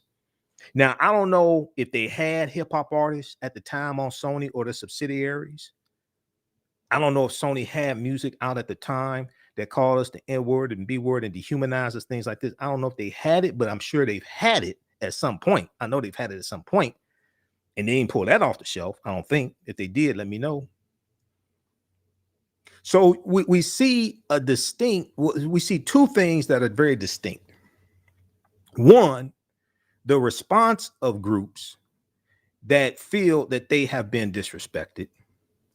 Two, the response to the response of groups that feel they have been disrespected. Because when we call out things like this, we're told, oh, they're not talking, he's not talking about you. He's talking about these other women over here that say, oh, it's just entertainment, things like this. But when other groups say they are offended, this puts us in danger, etc., the response is different. Usually the response is different. This piece, I was looking for some information here dealing with body count from Ice-T. This one here from Billboard.com, Billboard magazine. Nearly 30 years later, body counts cop killer remains absent from streaming. What happened? Okay, this is 30 years later.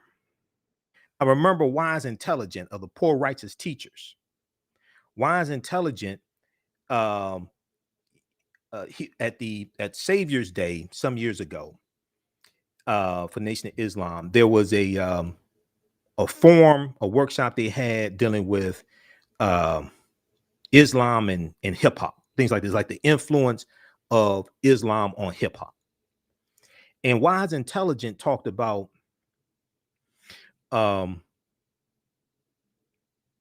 he talked about one hip hop artist. I forgot which hip hop artist it was, but he talked about a hip hop artist who said that he had a song that dealt with going after a killer cop, a rogue police officer. And he said Jimmy Iovine told him that he could not put that song on the CD. But he said they let him keep the other 14, 15 songs that talked about killing black youth. They let him keep that on the CD. But the song about the police officer, they wouldn't let him put that on the CD. So we see a clear distinction between what is allowed and what's not allowed. With us, these corporations, and this is something I'm talking about, we have to stop financing our own dehumanization because we spend money with them and then they put out music and media, etc., oftentimes that dehumanizes African Americans and adds to a atmosphere where you can dehumanize us. So Wise Intelligence said they wouldn't even let this hip hop artist put that on the CD. If we look at Nicki Minaj had a song called Only a few years ago. And in the interview, in the video for Only, Drake is in the video. I think today's Drake's birthday also. In the video for the movie Only, there is there's a uniform that the people are wearing that the Jewish community says resembles the Nazis in Nazi Germany. I'm gonna see if I can pull up this article here dealing with Nicki Minaj. So Nicki Minaj in the Jewish community said they were offended, etc. So Nicki Minaj puts out a tweet apologizing to the Jewish community But she didn't apologize to the African American community for using the N-word in the same song. She apologized to the so let's look at this here from yahoonews.com. Your Black World had an article about it. We talked about it when it came out. Nicki Minaj apologizes for anti-Semitic images, lyric in video. Anti-Semitic images in lyric video. November 10th, 2014. Queen of controversy, Nicki Minaj apologized for images in her lyric video only.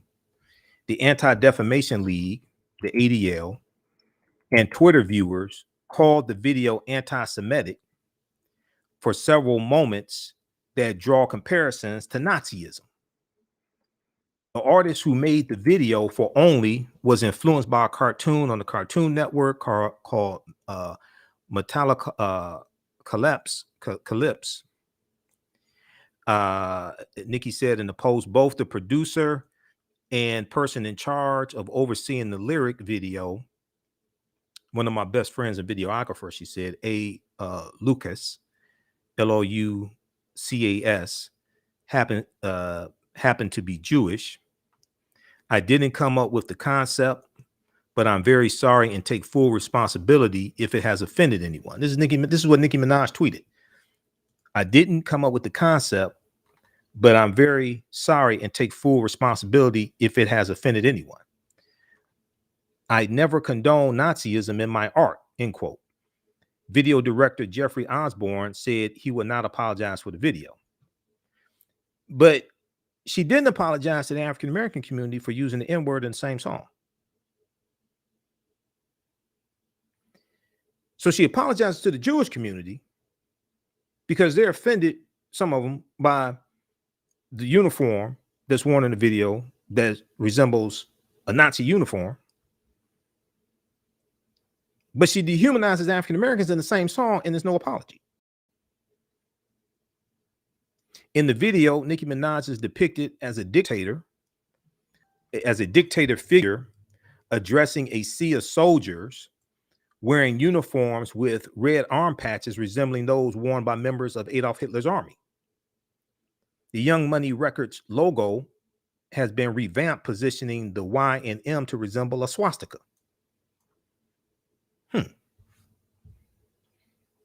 You see, you only protect what you respect.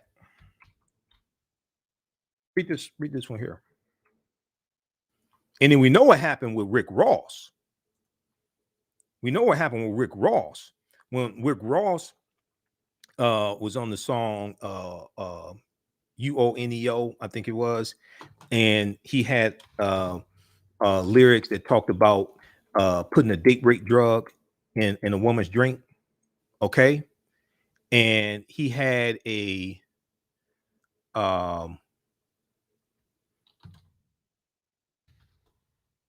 contract, an endorsement deal with Reebok. Okay, there was an article from Billboard.com about this. He had a endorsement deal with Reebok, and is this the right one? Where is that? I think this is it right here. What happened was women's organizations, feminist organizations, came out in protest, especially white women came out in protest. And if we look at this article from Billboard.com here, Rick Ross under fire for lyrics that critics say condone date rape. Well, what happened was, long story short, is that when white women were outside of a flagship Reebok store protesting, and the media was out there and they had signs and things like this, Reebok didn't tell the white women, well, he's not talking about your daughter, he's talking about somebody else's daughter. Reebok didn't say, well, if you don't like it, don't buy their music. If you don't like it, change the radio station. That's not what Reebok told white women. Reebok canceled Rick Ross's endorsement deal with Reebok. And they distanced themselves away from him and say they didn't want to be associated with that.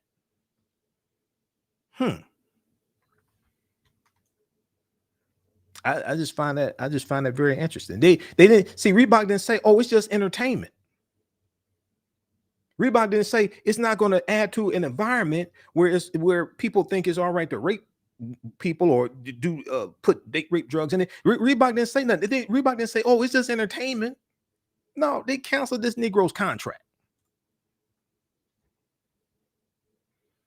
So we see that there's like clear standards for everybody else except us.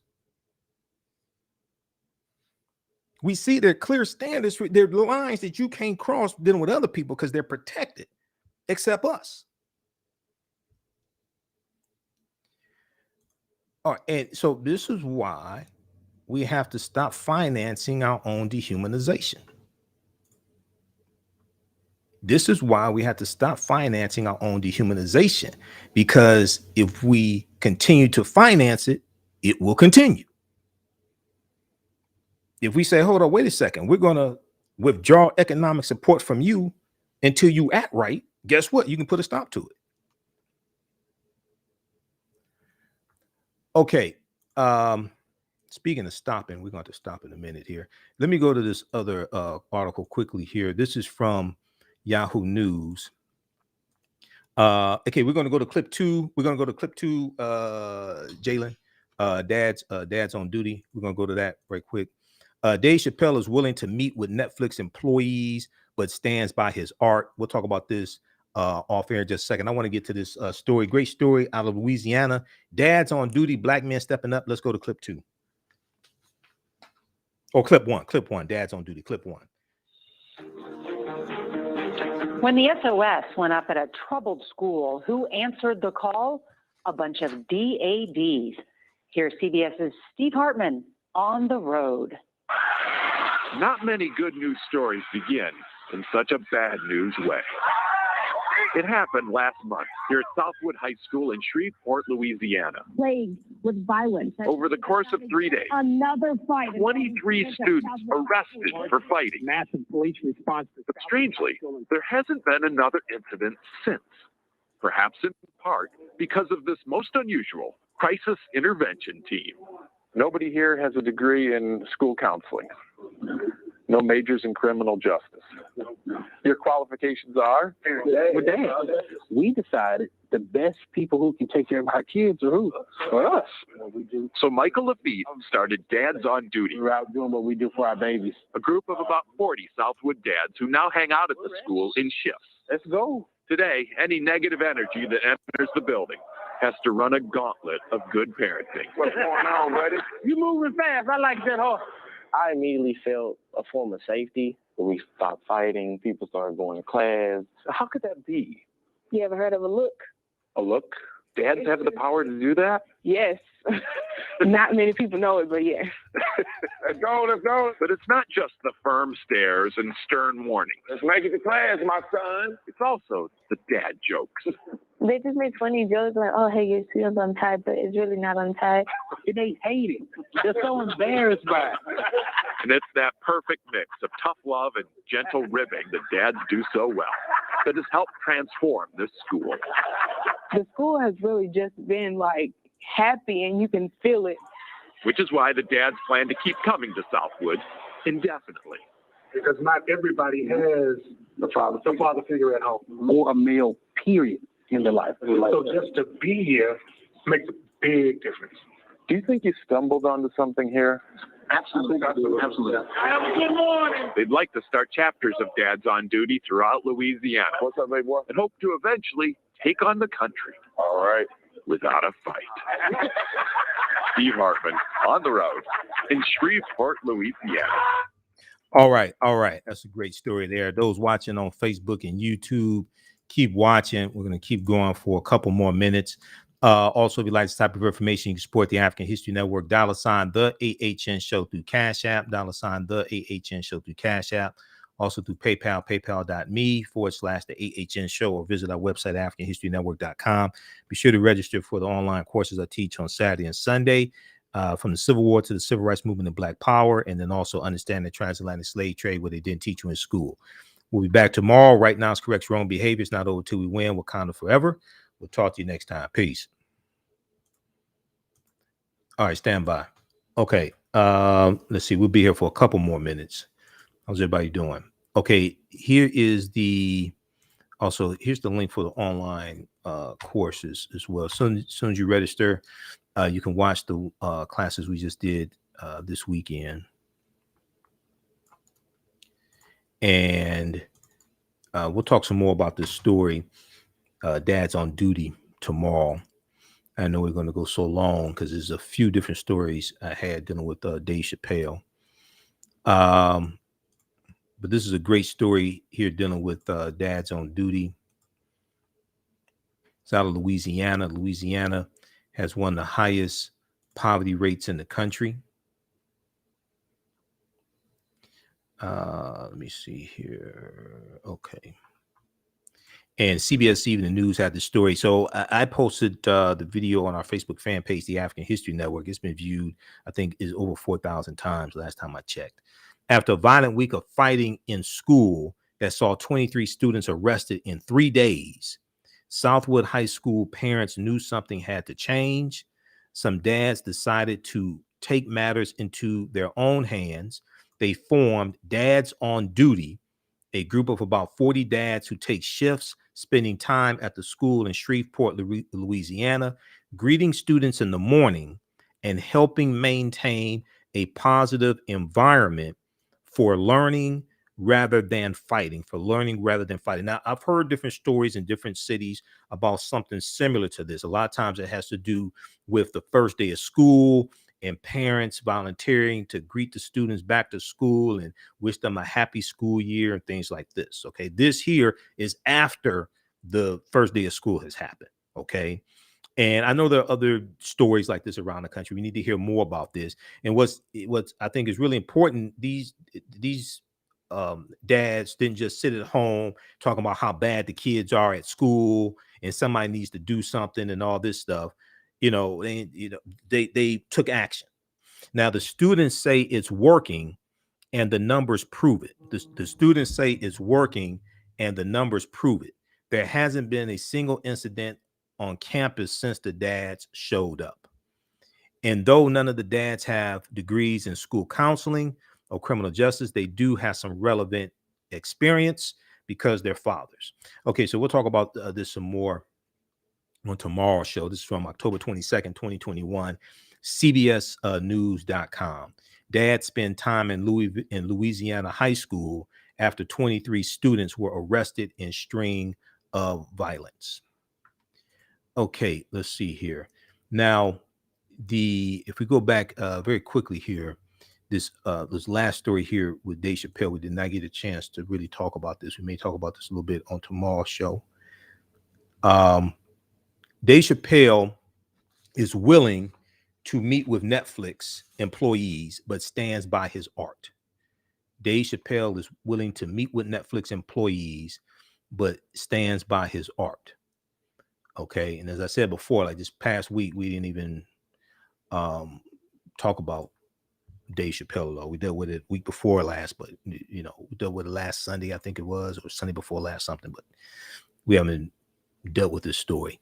Dave Chappelle is speaking. Now this article here is from October 22nd, 2021, from Yahoo Entertainment, Yahoo News, Yahoo Entertainment. And notice the difference. They didn't say 4 days ago. They have the actual date and the timestamp there. That's how you do it. Okay. MSN.com. That's how you're supposed to do it. Chappelle is speaking out after days. Is speaking out days after Netflix employees staged a walkout protest over his controversial comedy special. So we know that was Wednesday, October 20th, that the walkout took place. Chappelle says he's willing to meet with Netflix employees who are upset over his jokes. His representative notes that protest organizers did not reach out to him directly about the protest. Okay, his representative notes that protest organizers did not reach out to him directly about the protest. Quote, Dave stands by his art. A spokesperson for Dave Chappelle tells Yahoo Entertainment. Quote, both sides of the street are talking and Dave is listening. At some point when everyone is open, I'm sure our communities will come together. As Dave said in his special, quote, no more jokes about transgenders until we can all laugh together, end quote. Now, Chappelle's rep adds that neither she nor the comedian received any direct contact from Ashley Marie Preston. Ashley Marie Preston, the transgender activist who organized the walkout. Ashley Marie Preston. Preston told reporters she invited Chappelle, quote, to have transformative dialogue with us, and he has made it clear that is not of interest to him, end quote. Okay, but Chappelle's rep is saying they have not received any direct contact from Ashley Marie Preston.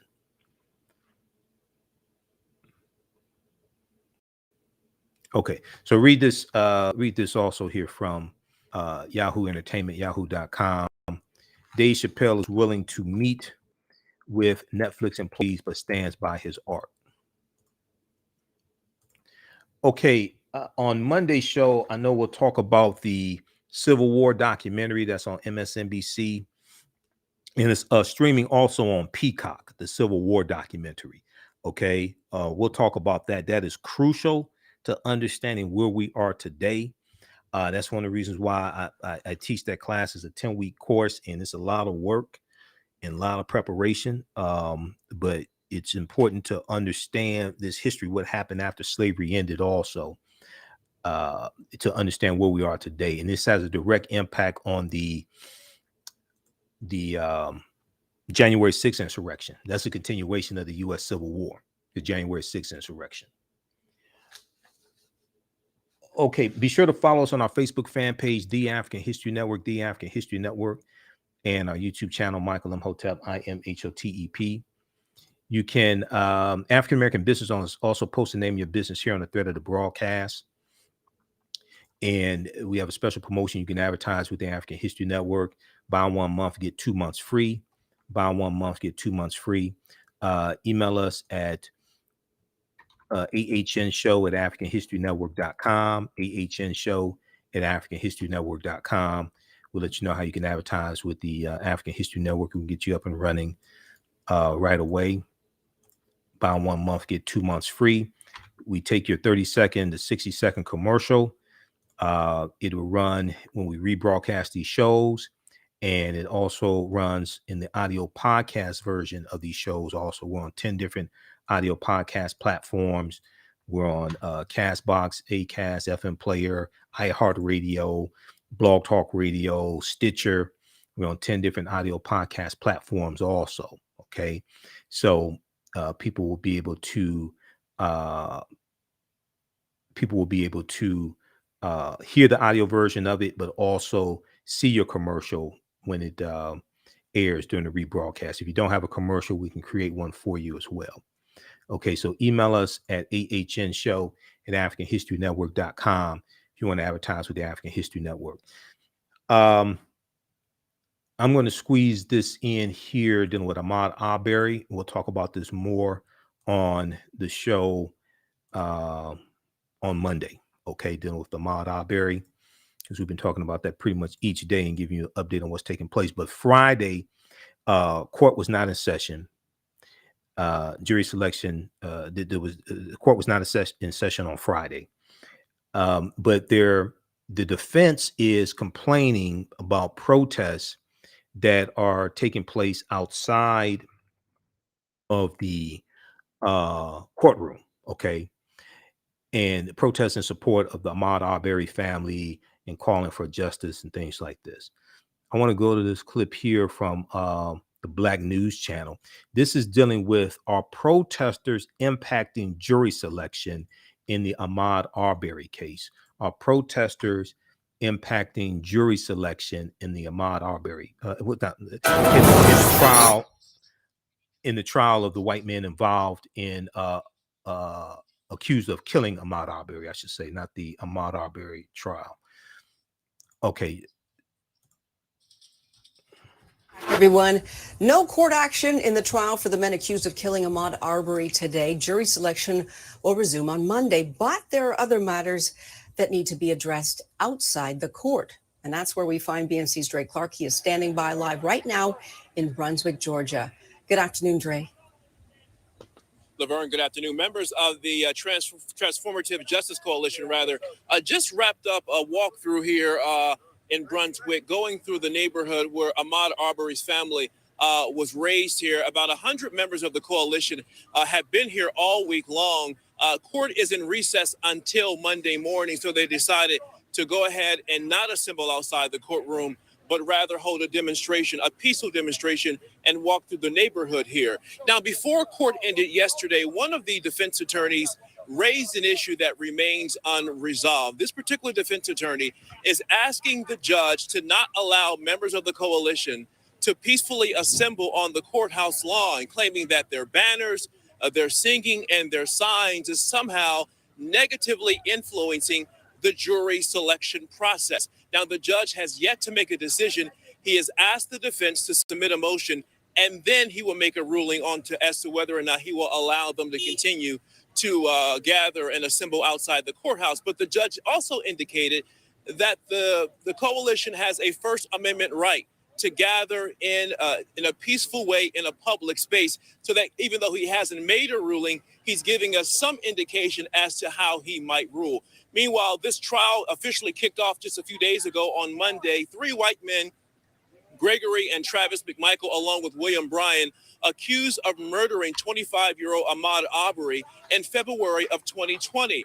Arbery was running through a predominantly white neighborhood when the McMichaels ran him down in their pickup truck and then shot him 3 times with a shotgun at point blank range. Those 2 white men, along with William Bryan, who recorded the shooting, all claim that they believe that Ahmaud Arbery was a burglary suspect and they shot him in self-defense. They are now facing a number of charges, including murder, and their trial is now underway. This is the first week of jury selection. We probably have another week or 2 to go before we can move into the next phase of this trial. Meanwhile, members of the coalition say they are prepared to challenge that motion in court if necessary. They say they came here to show support to Ahmaud Arbery's mother and father and other family members, and they have no intentions of leaving until the trial is over. And of course, they're hoping it will conclude with 3 guilty convictions. Reporting live in Brunswick, Georgia, I'm Dre Clark for BNC. So many people hope that. Thank you so much for that report, Dre. And stay with us, everyone. We'll be right back after this quick. Okay, so great reporting from Dre Clark there in Brunswick, Georgia.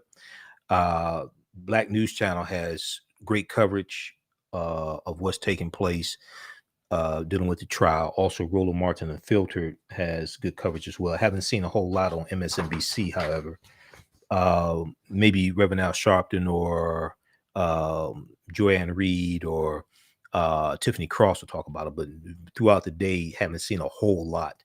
Read this article here from News4JAX, News4JAX.com out of Georgia. After scores question 23 advance to pool of 64 potential jurors needed in Arbery slaying trial. They need to get 64 potential jurors to then go to the next stage where they're given another questionnaire and they want to reduce the pool of 64 down to 16 jurors, which includes 4 alternates. At the end of day 4 of the trial, they had 23 people who they selected to be part of that 64. Okay. So read that also. Okay, we have to get out of here. Remember, at the African History Network, we focus on educating, empowering, and inspiring people of African descent throughout the diaspora and around the world, because right now it's correct wrong behavior. It's not over till we win. Wakanda forever. And we'll talk to you tomorrow. Peace. On Purpose Television Network. Yes, Black on Purpose Television Network. All black, all positive, all the time. The largest Black-owned streaming television network in the world, bringing our people together worldwide, controlling our messages, our stories, our way.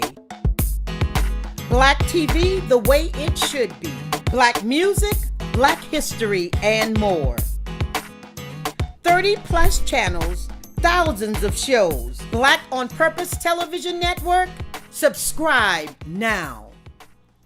Gain knowledge in minutes from insightful summaries of progressive and socially conscious books. Blacklisted gives you access to curated content that'll satisfy your curiosity to learn and understand different perspectives. Empower yourself through inspirational and actionable ideas. It's easy to read or listen to on the go. Blacklisted. Empower yourself. Start your free trial today.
Also at our website, AfricanHistoryNetwork.com, AfricanHistoryNetwork.com.